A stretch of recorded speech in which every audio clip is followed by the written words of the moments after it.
Okay, so I wanted to make a video explaining some things people just don't even understand their own body these days. I find most people they're unaware of. They've never taken the time to explore their own body. They're too distracted by like whatever school is trying to teach you so you can work in a factory or at a desk and type in calculations to do whatever. I don't know, like, I think it's kind of sad how, like, almost everyone is, like, totally all day connected to, the internet, but less than a third of the percent, less than a third of the percent of the population can, uh, knows anything about coding. So, I wanted to say that I've been noticing a lot with my family that you just keep eating and eating, and it's like, well, one, if you didn't know, the thing about gluten or wheat, the problem is wheat. The reason there's like gluten-free vegan is because gluten, I think all grains are pro-inflammatory. They raise blood pressure and they increase your appetite, so you get hungry when you're not really hungry. So, I mean, of course, the people who sell the food, they want you to keep buying, so, I mean, doesn't that all add up? Like, that's why I never go out to eat, yeah, and, the reason I promote fasting or say that, like, all food is poison is because, well, the thing about your digestive system, one, I've gotten a message from a spirit that said, yeah, you're a vibrational frequency, like how spiritual I guess you are, is has a lot to do with your digestive system. That's why proper digestion is key to a lot of things. Like there's eating at certain times where I know some people think you're not supposed to eat after 7 p.m. because I know the sun goes down and that means the fire aspect of the body is less active. But I mean, I do eat after 7 p.m. sometimes, and so I don't know about that fire aspect, but uh, the thing is, it's probably better not to eat late at night. Like, you know, different cultures have different. In Russia, they say all bed or what they call lunch should be your biggest meal. I mean, I think you should eat if you get hungry. If you don't get hungry, just don't eat. Like I don't really get hungry, so I just. It's like when I say just stop eating, I don't mean indefinitely. I mean, people only think in extremes these days, which is really sad, but, um, so either eat nothing or eat everything. That's what seems to be the case with most people, but no, it's not eat nothing. It's just stop eating when you're not really hungry, or you might think you're hungry a little, but well, one, a lot of times you think you're hungry when you're really thirsty. Just drink water and your hunger goes away. Or, I mean, bottom line, people mostly eat because they're bored, because they're hungry. They just feel like, it's the time, or, you know, we are creatures of habit, so a lot of times people do things of habit, and, like I know at, where I go to college, there are food trucks outside the building where I'm at all day, and I'm sure for lunch, like, I see everyone getting styrofoam containers with meals of pad thai or whatever. And I mean, I've never bought from the food trucks because now I don't really get hungry, or maybe a little hungry, but it's like I'd rather go maybe a couple more hours without eating than like contribute to the waste cycle. With the styrofoam is really bad for the environment, uses a lot of oil, and so it's like, what's worse? Me being a little hungry for a few hours and then I get home to eat actual real food like fruit, or contributing to the waste cycle, uh, and using up a lot of resources. But like, I get to my students in the environment class, and she asked, like, did you use some resources today? Did you drink water, or did you eat food, or did you throw away disposable containers? And like, I'm probably the only one that says no, didn't really use anything. I meditated during lunchtime, and it's like, while I have my eyes closed, I can smell all the people with their, I don't know, whatever they're shoveling into their mouths with. I don't know. It's like I can sense them just sitting there, like, look at me. Yeah, because there's no food poisoning, because your body does take a lot of energy to digest, especially when it's meat or grains. Those take a lot of energy to digest. Um, so less energy spent digesting, more energy for the brain. Yeah, I find I can like think more when I'm not always digesting stuff.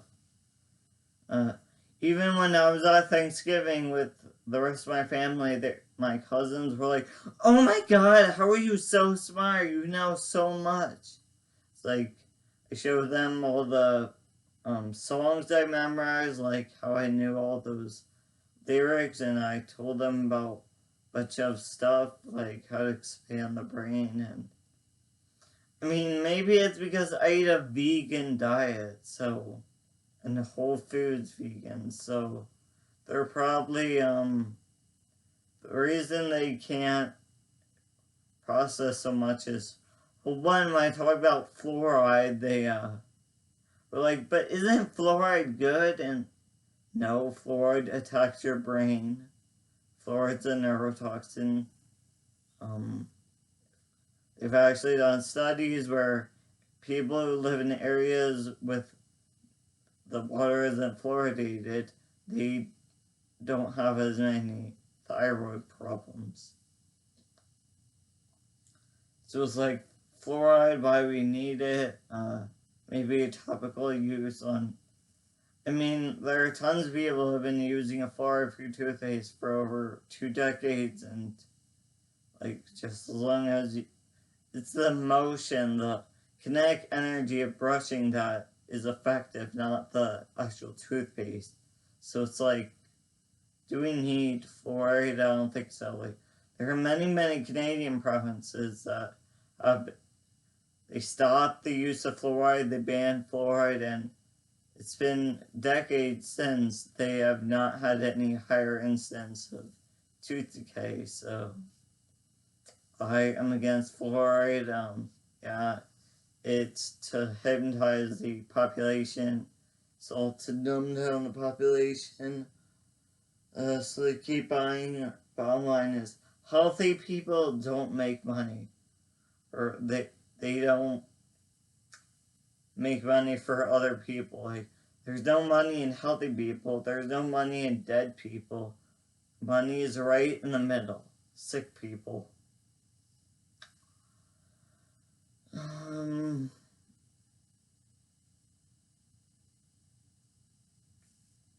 And yeah, if you didn't know, there's a thing about soaking nuts and seeds and grains. Like, that's why there's overnight oats. Um, Actually, prior to the 1960s, the instructions on the Quaker Oats were oatmeal container where soak the oats overnight and drain out the water. Strain out the water. Because, I mean, there's phytic acid present in all nuts and seeds, which is how nature has designed it to, like, after the animal's eaten it and pooped it out, it waits for a really strong rain, and then it can grow into a tree. So phytic acid is what nature has packaged it, the nut or seed with to make it so it doesn't, so it can continue to be a tree. So it doesn't release all its nutrients till after you've pooped it out. But we just want to mimic nature so we can get all the nutrients. Obviously it's not going to be a kind of tree in the sewer where it ends up, but so you can do more research about the phytic acid and soaking nuts and seeds. Very important. Like chia seeds and flax seeds, actually, unless you have gizzards, like a bird, gizzards are birds. They swallow some stones. They swallow rocks to grind up the seeds, all the seeds they eat. And like, we don't have that. Please don't try to swallow stones. It's not gonna work. Humans should definitely not swallow stones.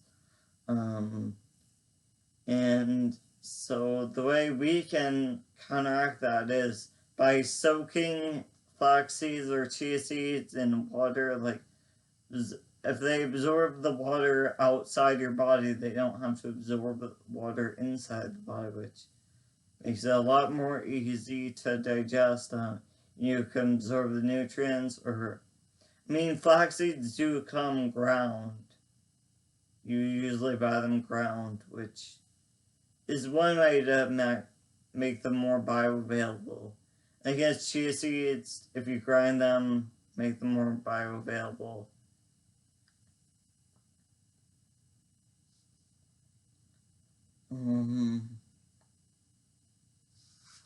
Another thing I wanted to say was Huberzine A is a supplement I've recently taken for lucid dreaming, and I feel like it definitely might have actually protected last night. Like, I've been getting some certain events where my body, like, I'm lying in bed and my body feels really like I can't move it, so I started to feel a sucking force, and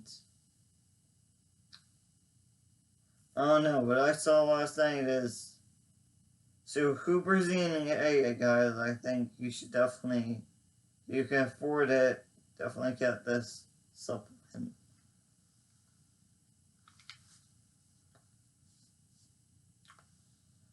Yeah, it was like last night I saw a bunch of flashing indigo lights, like they were someone was opening a vortex or something. Yeah, I felt like I traveled outside my body and went above the clouds and got to see a bunch of stuff going on around me.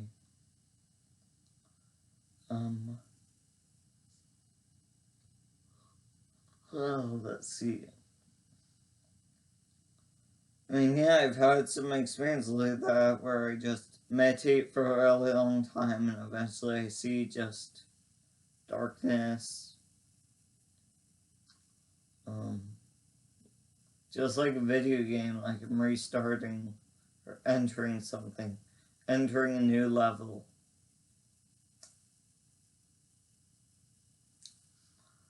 Well, this video was really, out there, I guess. Pretty scattered. So guys, tell me your experiences with soaking your nuts, seeds, and grains, and Love you. Stay creative. Think outside the box. Don't just get away from screen. Okay, maybe the reason I'm so much better at, like, thinking, or, like, I realize I don't need to listen to the TV as loud as the rest of my family. They listen to it really loud. Maybe that's because I do Tai Chi and Qigong. Like, I actually have something to do that's not based in technology. I love my body. I'm using my body. They say one of the benefits of Tai Chi is you hear things better, you see things better, you taste things better, smell things better. I really like Tai Chi. It's pretty much just moving your body as, like, pretending you're a dirty dish rag and you're wringing out your body to get rid of the dirty water.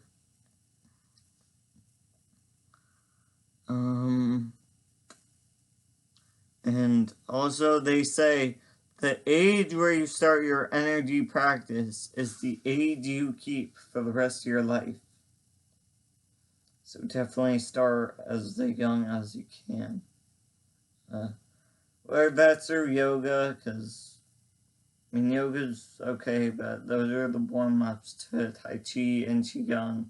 I mean, if you really want to get into the spiritual aspect, exploring these other dimensions, it's like, really, you gotta really commit.